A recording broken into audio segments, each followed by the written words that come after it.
Morning, my friends. It's Miss Schultzen, Tadpole today. Hope you were able to get outside yesterday when it was super sunny and nice outside. Tadpole and I went for a nice long walk, and he was so tired when we got back. He was snoring on the couch all night long. He was snoring away, and I was laughing at him because he's never that tired. He's giving you guys a nice big smile today. All right. So today we have our word of the day, which is flutter. Flutter is something that wings do when they flap, so they just go a little bit as they flutter. Sometimes people say their hearts go a flutter when they're happy. So we are working on our Zoe and Sassafras book. We are on chapter number 5, and it's called He's Back. So we know that the monster is probably back, and it may or may not have worked. So let's read to find out what's going on today. Chapter 5, He's Back. I was in the barn, trying to think of a new experiment to run with the last few pieces of bread when the doorbell rang. I jumped to my feet so quickly, I grabbed my thinking goggles, tumbled off. I grabbed them and ran. Sassafras practically danced over to the back door. What sort of animal do you think it'll be this time, Sassafras? Meow. Yeah, I don't know either. Hopefully a baby something, though. Little Marshmallow was the cutest. Meow. I opened the door slowly so I wouldn't startle the animal who had come for help. My shoulders slumped. It wasn't a new creature at all. It was Gorp. And he was still moldy. Oh no! Gorp sighed. I frowned. The only happy one was Sassafras. He pranced around purring and oozing happiness. He was so happy, in fact, he didn't even notice the fly buzzing around. And this was huge because Sassafras is obsessed with chasing and eating bugs.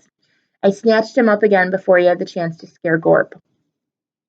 It didn't work at all. Gorp kicked at the ground. I tried everything. I bathed early in the day. I used your towel. I made extra sure that my fur was so dry before I went to sleep. But I'm still moldy.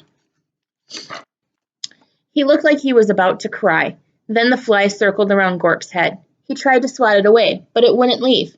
I'm so gross, this fly won't even leave me alone, he wailed.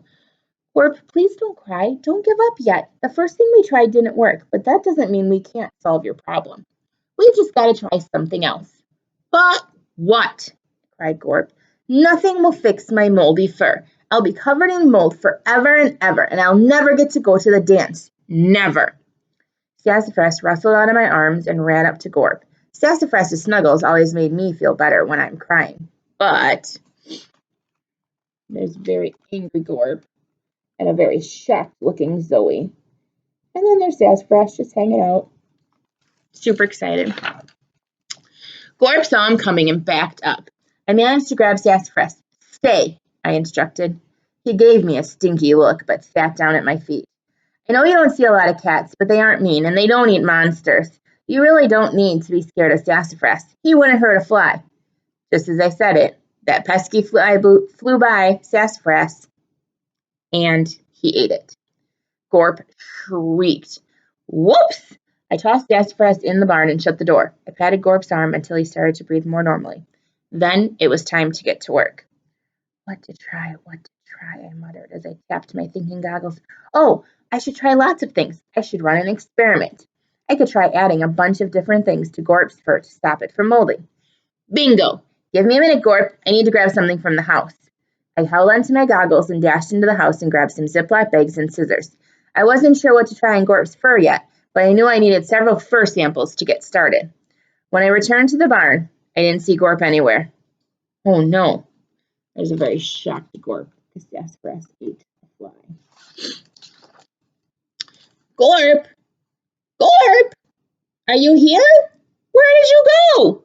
The trees rustled, and I heard someone breathing hard. I looked up, and Gorp peered down at me. Your cat was scratching at the barn door with his ferocious claws. He was trying to get out so he could eat me while you were gone. It was safer to wait in a tree. Is it okay to come down? Did he break through the door? No, he's still in the barn, I promise. I'll protect you if you come down. Gorp slowly climbed down to the ground. What are those bags for? Bags for. I'm going to find something that we can put on your fur that will stop the mold from growing. To figure out what works best, I'm going to try a bunch of things and need to compare them. I'm going to need some fur samples for my experiment. Is that okay? Gorp sighed and dropped his shoulders. I guess that makes sense. Just don't take too much, or give me a funny haircut. I nodded. How many things should I try? I wasn't sure. Maybe 5 samples would be good? I'd need to leave 1 sample alone, that way I could see how much mold normally grew on Gorp's fur.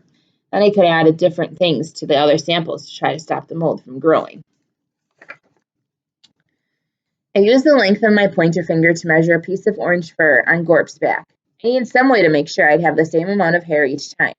In an experiment, you only change one thing and keep everything else the same. Since I was changing what I was adding to the fur, I need to keep the amount of the fur the same. Gorp wiggled and peered over his shoulder. You're going to cut fur off my back? Maybe this is a bad idea. Having weird bald patches on my back might even be worse than having mold. I sighed. How would I take these samples from down here by your foot? I don't think anyone will notice if you have less hair all the way down to the ground. I guess, grumbled Gorp. If you really mess up, I suppose I could always wear socks to the monster ball. He was finally holding still, so I worked quickly. I was careful not to touch any of the mold. Ta-da! I announced. I've got 5 fur samples, but you can't even tell that I took any hair. Gorp held his foot out and twisted it left and right. He grunted in approval. So if I come back later today, you'll have a fix for the mold? Well, no, it'll probably take me at least 2 days to get the results. 2 days? But you'll definitely have an answer then? Well, I hope so, I said cheerfully. You hope so, he yelped. But the monster, this picture of her taking his hair, ball is in 6 days. What if you don't figure it out in time? You know, you could always go even if we don't solve this. Sassafras and I love being your friends. We don't mind that you have a little mold on your fur. I'm sure you have some nice monster friends who don't mind either. Gorp threw his hands in the air. I can't show up to the dance moldy. It would be the worst. I hate being moldy. I hate it.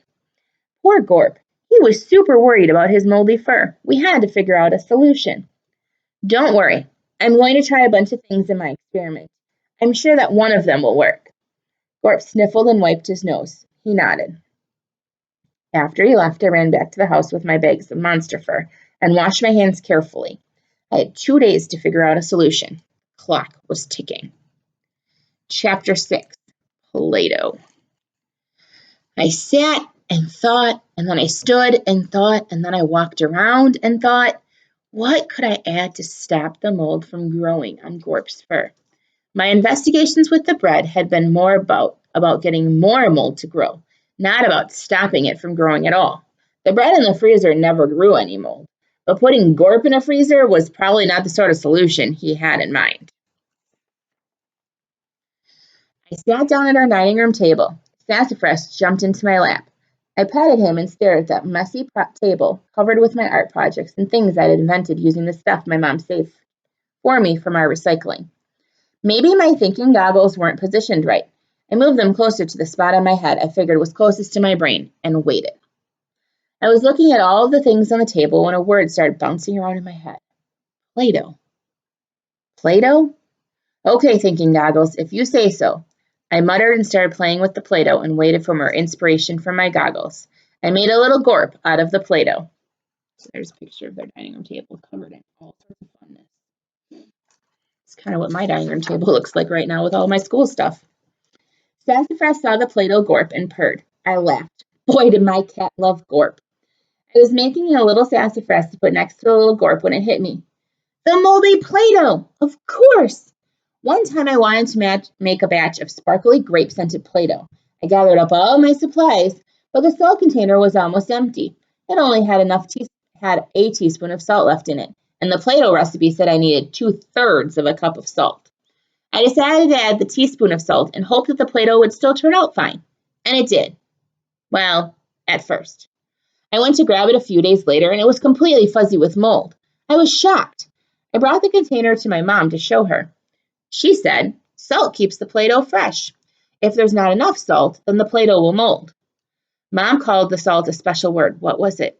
Again, it started with a P. P. This was going to drive me nuts. I heard the front door close. Phew! Mom was here. She could remind me, and I bet she'd also know what to put on Gorp's fur. The next chapter is called Kitchen Science, and that's where we're going to stop for today. It should be a slightly colder day outside. It looks kind of cloudy and gross today. Hopefully you can be able to get outside and play a little bit before it rains later this afternoon. I'm hoping to get Tadpole out for a walk today before the rain. I will see you all again tomorrow. It is Friday. I'm going to look for something for Fun Friday for you so you all have a fun activity that you can try at home with your parents. Air hugs to everybody. See you tomorrow.